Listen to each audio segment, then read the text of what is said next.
私たちは日々たくさんの人と関わりながら暮らしています。その中で知らず知らずのうちに周囲の人の感情や思考に引き込まれてしまいます。実は人の気持ちって伝染するんです。例えばピリピリとした空気の部屋に入ると、肩の筋肉がぎゅっと硬くなることがあります。逆に心から楽しそうに笑っている人のそばにいると、理由もなく自分まで楽しくなって胸が軽くなる。神経系は共鳴するのです。ではどうすれば他の人のネガティブな感情に流されずにいられるのでしょうか。大切なのは周囲と関わりながらも意識の一部を自分の体の内側へ向けておくこと。胸の真ん中やお腹のあたりに意識を置きながら外の世界を五感で感じてみるのです。例えば上司が目の前で感情的に怒っていたとします。その怒りの声は耳から入った音です。上司の姿は目で見た神経系の刺激です。五感です。それらは一瞬の衝撃を与えますが、その衝撃もまた感覚であって通り抜けていきます。そしてまた次の瞬間、新しいものが通り抜けていきます。それらに反応して自分の不安や恐怖の思考が吹き出したとしても、その自分の思考にそのまま気づいている。解決しようとしない。自分の体の内側の頭が真っ白になるような感覚や心臓がバクバクしだす音にただ気づいている。これによって感情的な反応に溺れるのを防げます。相手の感情的な混乱に巻き込まれることなく、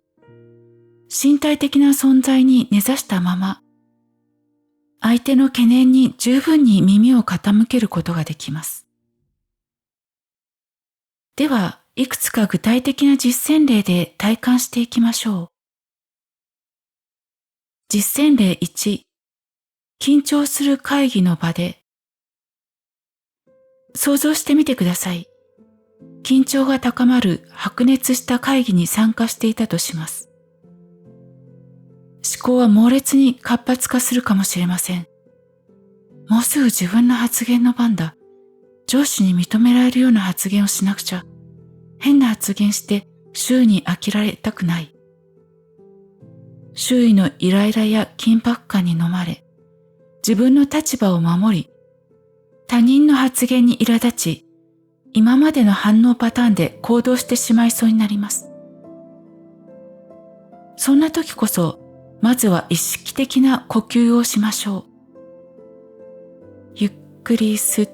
て、お腹やお胸がふわっと広がる感覚を意識的に感じる。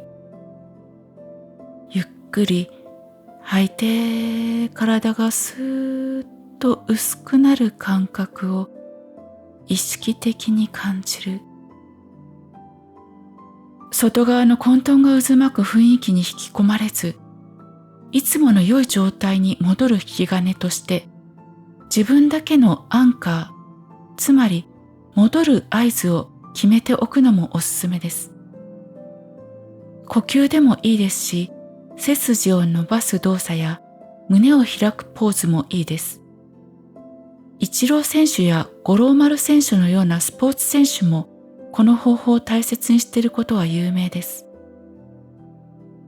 今回は意識的な呼吸を行ってみます。一度目を閉じて、はーっと吐き出す。ゆっくり吸って、吐きながらお腹の底からキューッと吸い上げるようにお腹を薄くして、首の付け根からクレーンで引き上げられるように、背骨一骨一骨引き上げられるような感覚を感じ、吐き切る。ゆっくり吸って、体の首元からお腹にかけて順々に緩んでいくのを感じながら、お腹がふわっと膨らみ、お腹の底まで広がる感覚を感じる。次の吐く息でストーンと全身の力を緩める緩める緩める。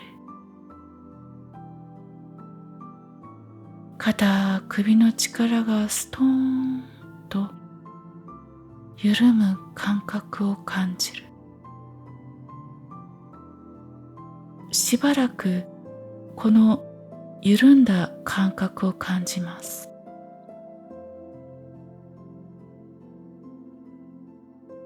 これで冷静さを取り戻せました。次に意識的に意識を胸の中心やお腹に向けたまま、五感で外の世界を認識するようにします。目の前の現実は、まるで後頭部のスクリーンに映し出された映像を見ているように感じられます。自分の発言の場面が来ました。言葉はより静かな内側の領域から湧き出てきます。話すスピードは自然とゆっくりになっているかもしれません。会議室全体の雰囲気がはっきりと変わります。場に違った雰囲気が漂い、他の人も理由もわからずにそれに合わせ始めるかもしれません。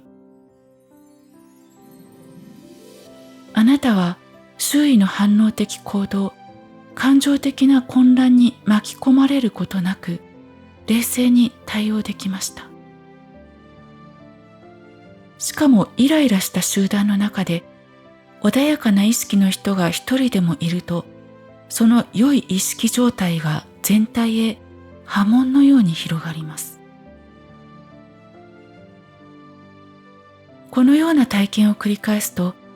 同じような場での今までの自分の思考と感情の反応パターンがわかるようになり、今後同じような状況でも飲まれにくくなります。このような会議の場でなくても、普段の職場において意識を半分ほど体に向けておくととても良いです。仕事の効率性と対応力が変わります。多くの人は仕事をするときに不安や野心、自分の価値を証明しなくてはという思いに駆られています。でも意識を身体に向けておくことで、その強迫観念から解放され、もっとクリアな洞察力から自然に行動できるようになります。批判とか他人との比較とか出世競争とか、そういうものに振り回されずに、効率よく仕事に集中できます。実践例2、家庭で家族が感情的になっているとき、例えば配偶者や子供が感情的に怒っていたとします。家庭内には苛立ち、不満の空気が漂っています。いつもだったら、例えば猛烈に怒りの感情が吹き出してきたり、相手の行動を改めさせたいとか、めんどくさいから関わり合いたくないとか、そういった反応が出てくるかもしれません。相手の感情に飲み込まれ、自分が感情的にならないために、まず目を閉じ、意識的な呼吸。ここでは、はーっと吐き出し、意識的に肩や首の力を緩めようとします。誰かの感情的な行動は、あなた自身は影響を受けないことを思い出します。気持ちを切り替える特定の安価を行います。例えば、両肩をぎゅっと力を入れてはーっと吐き出しながら、ストーンと力を緩める緩める緩める。緩んだ感覚をよーく味わう。これを繰り返し、体の力みを緩めていきます。少し落ち着きを感じられたら、意識をお腹や胸の中心へ向けます。冷静さと穏やかさが戻ってくる感覚を味わいます。この状態で相手と相対します。自分自身を気づきとして認識すると、人間関係へのアプローチ全体が根本的に変化します。このような意識状態の人が家庭内で一人でもいると、家庭内の雰囲気は以前とは全く変わってきます。特にパートナーシップ、親子間は分かりやすい変化が現れます。空気感が大きく変わります。意識を体に向けながら、ただ気づいているというあり方で関わるとき、不安や心配、恐怖から信頼、愛に変わります。不安をベースにした行動は、自分の不安を解消するために無意識に相手をコントロールしようとする行動につながります。親子間でよく見られる、あなたのために言ってるのよ。これは自分の不安を解消するために子供の行動をコントロールしようとしていることがあり、そしてそのことを本人である親も気づかず行っています。子供は非常に敏感に察知し、親が自分の不安を解消するためにコントロールしようとしていることがわかり、反発感がムクムクと湧き起こってきます。それに対して親が意識を体に向けながら、ありのままに気づいているというあり方でいると、子供をコントロールしようという気がなくなります。子供は非常に鋭敏に察知し、素直になります。気づきを持つことで力関係に陥ることなく、愛や信頼を持って子供に接することができるようになります。子供を立派な大人に育てなければという信念は不安を煽り、支配的な行動につながります。穏やかな気づきの意識でいると、もはや相手があなたを不安にさせる行動をとっているかは関係なく、愛に基づいた行動を取れるようになります。相手が不必要なドラマを引き起こすようなことをしても、感情的な反応ではなく、相手を思いやりながらの行動へ変わります。あなたが穏やかな気づきの意識であるとき、家庭内は劇的に変わります。あなたの穏やかな愛が伝染するのです。このように意識を体へ向けて意識レベルが良い状態であると、人間関係は劇的に変化します。苦痛から自己を守るために無意識に働く心がなくなるため、コミュニケーションはとってもストレートで誠実になります。自分への評価や相手から拒否されるのではないかという恐れもなくなり、素直に自分の感情、してほしいこと、好みを伝えることができます。相手の言葉を個人的な攻撃や承認と解釈することなく、受け取ることができます。親密なパートナーシップというのは、相手の足りない部分を補い合うものではありません。それぞれがすでに持っている全体性をそのまま表現していく関係なんです。意識的な二人が共に人生を歩んでいくとき、そこにはただ相手とのつながりから満足を得ようとする不完全な関係にはない、深みと豊かさが自然に生まれていきます。どんな場面でも、街の雑踏や SNS のネガティブな投稿、電車などの公共の場での疲れ切った人々、職場で目にする同僚たちの仕草、私たちは日々いろんな人の感情に触れています。無防備でいると見知らぬ人からのランダムな感情的なノイズを吸収してしまいます。そんな時、